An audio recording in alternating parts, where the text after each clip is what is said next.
welcome back to my channel, The Girl in the Garden.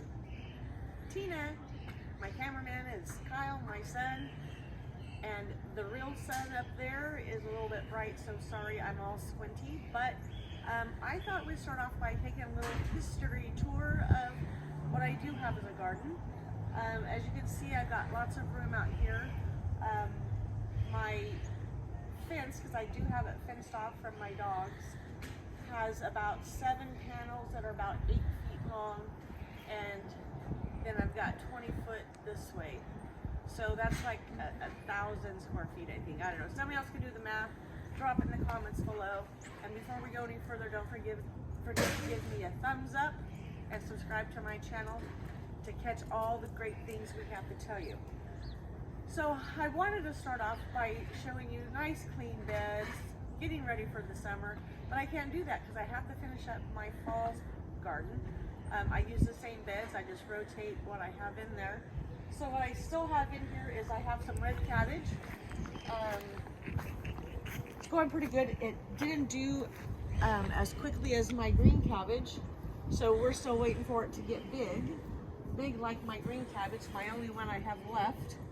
I have celery, and then we have garlic. I have not been able to grow garlic before. I finally got it to grow. Yay! All right.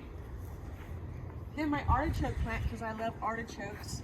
This is only the 2nd year, and last year when it died down, I thought I had killed it. And I started doing some research, and it's like, oh no, it dies down and then it comes back. It's probably 3 times as big as it was last year. So I'm excited. Still no artichokes, but I'm hoping to get that maybe next year. So down here is where I have planted my broccoli and my cauliflower. As you can see, they're done. They're ready to go. My broccoli did pretty good. My cauliflower not so good. As you can see, it's starting to bolt. We had lots of broccoli, but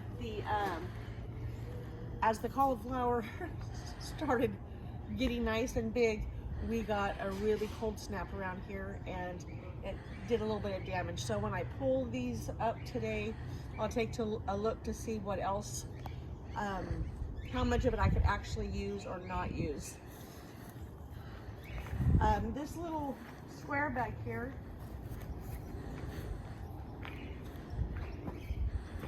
it was going to be my gardening spot, maybe even a coffee or an adult beverage with a friend or two. But I got chicks. Chicks are coming to the Girl in the Garden. So Betty and Wilma, that's their name. Their coop is probably gonna go on this side with some free range out here. So I have to rethink the way I'm going to actually set my garden up. And that's the one thing I didn't do when I started gardening 3 years ago. I'm still experimenting with what I can grow, what we actually eat. I don't want to grow something we're not going to eat or we can't use. So there's no reason to do that. So anyway, that's why this is still empty, because those chicks are still small and they're still in the house. So if you walk this way with me,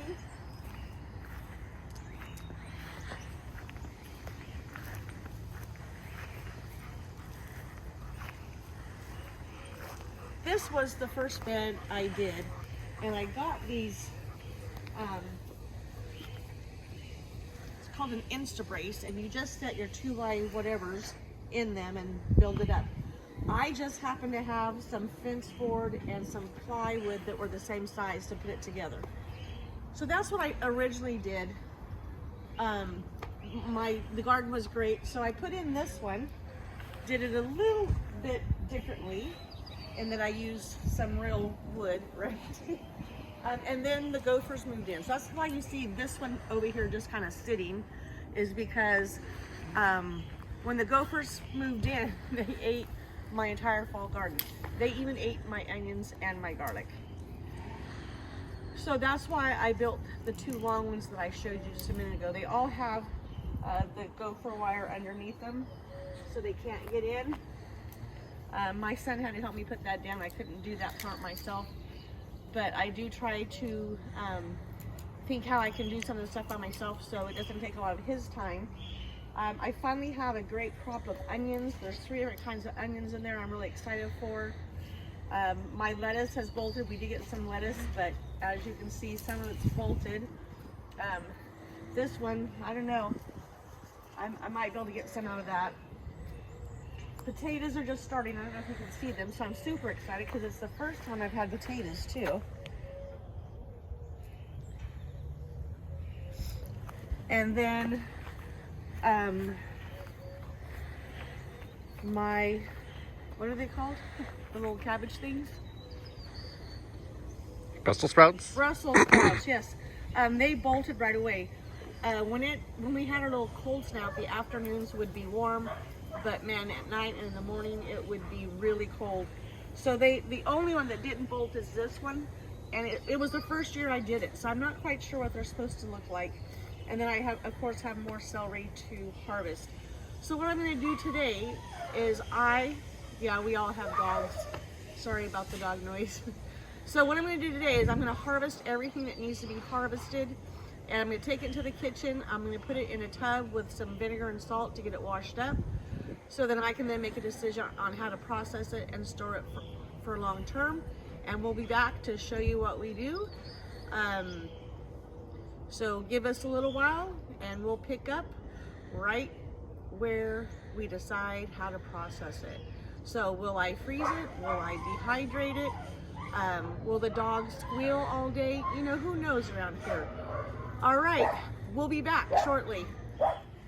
Hi, I'm back. So yesterday we started harvesting what we had left in our fall first garden area. So as you can see, I've got it ready to go.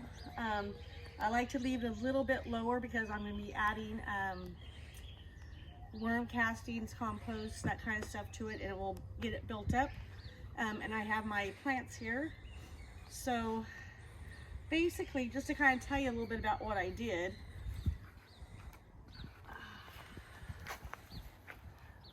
I just used an egg carton. And I wasn't sure it would even work because there's not a lot of soil in there, and it's hard to keep them moist so they actually germinate, I guess. It was new to me because usually I buy plants. This year I wanted to try seeds, and I'm actually pleased with how many seeds have popped up. These are tomatoes, these are sunflowers. So one of the things was I did find these, it's like a food tray that you get at a fast food place when you do parties. So I used that to help me keep my egg cartons damp and wet. And we have a bee. I'm excited to see that because we didn't have any last year. So anyway, so it helped really nice to be able to put it in here, put the water in here, and it got to wick up, and I didn't have to worry about getting them wet from the top. The other thing is then we got this cold snap, which I told you about earlier in the video. So these poor babies had to sit in my washroom with a fluorescent lamp to get them to grow. But they didn't do too bad. I have a couple of other plants that actually got a little spindly until it warmed up that I could take them back outside for a while. So today, right now, in preparing the bed for today, basically after getting everything out, I kind of raked through the dirt that was left, gave it a good watering, came back out today, raked through it again. I added some soil builder, some worm castings, some fertilizer, and then more soil, and mixed it all up, gave it a good watering. So now I'm actually going to plant my plants. So besides using the egg carton to help water from the bottom, I'm just going to, and I didn't bring scissors, I don't know if I'm going to be able to tear it, I might have a knife out here, but I'm just going to cut this because that egg carton is going to compost in there, right? It's supposed to make my garden better. If I have this all wrong, drop something in the comments and let me know. So I'm actually gonna walk over here while you look at the tomato plants.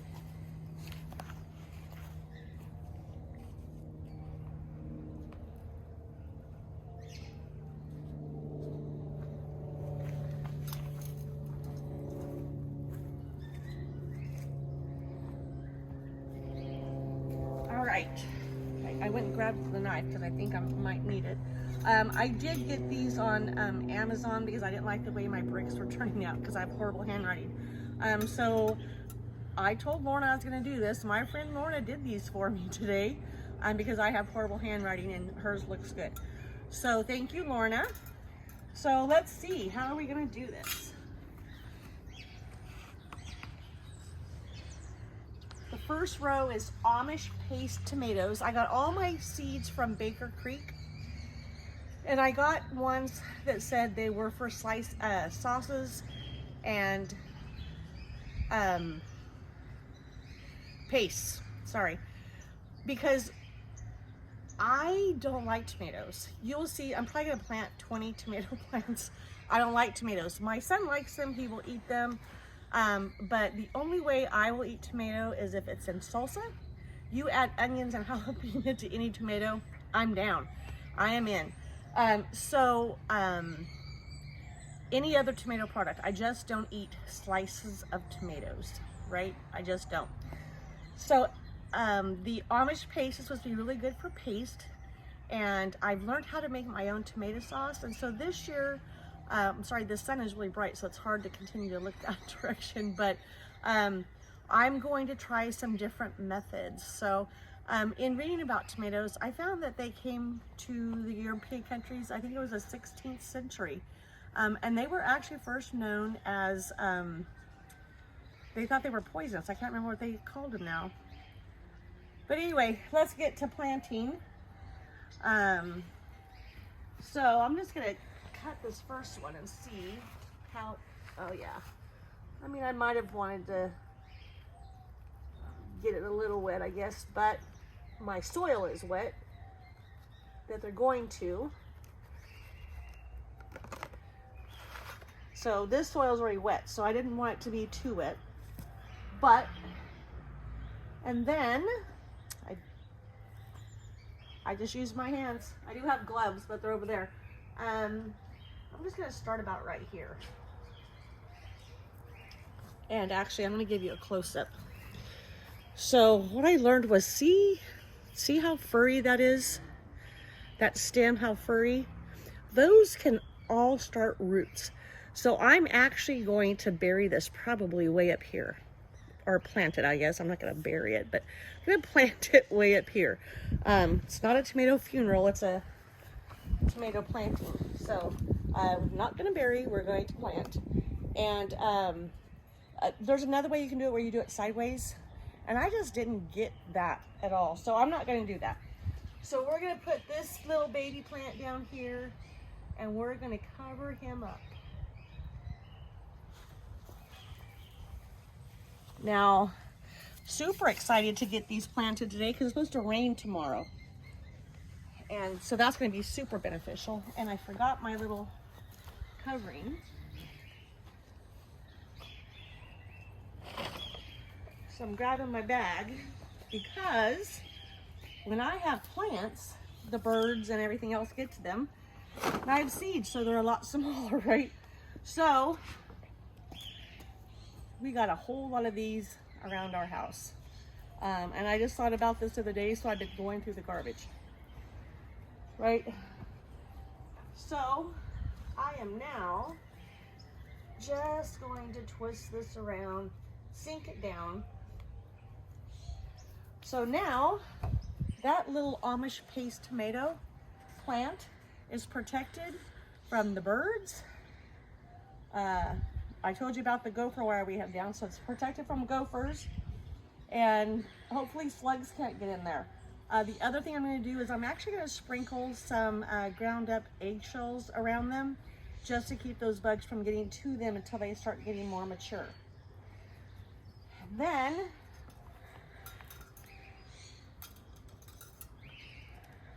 because this is my Amish paste tomato, oh, we got some leftover leaves for our compost. I think I'll just put it right here. So on one side I know it's tomatoes.